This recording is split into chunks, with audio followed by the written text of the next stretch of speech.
Καλά, Γιώργη, έχει σημειώσει φοβερή πρόοδα. Τι λες τώρα. Ακολουθώ κατά γράμμα το εβδομαδιαίο πρόγραμμα της Μαρή. Και έχεις 2 εβδομάδες για το στοίχημα. Για να σου πω την αλήθεια, δεν με ενδιαφέρει πια το στοίχημα. Δηλαδή δεν πάει.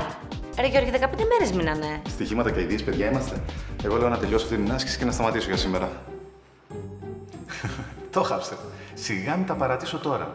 Τώρα είναι που θα δώσω το 100% μου. Ενώ η Λιδία θα χαλαρώσει. Το fuel print μου έχει αυξηθεί συγκριτικά με τα στατιστικά και δεν με σταματάει τίποτα. Ναι, κι εγώ το ίδιο σκεφτόμουν. Θα πάω για ψώνια. Αν νομίζει πως το έχαψα, είναι γελασμένος. Ο στόχος μου είναι πολύ κοντά.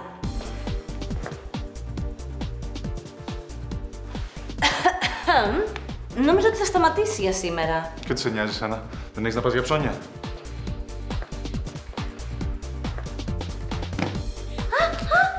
Need some more time? Yes, please.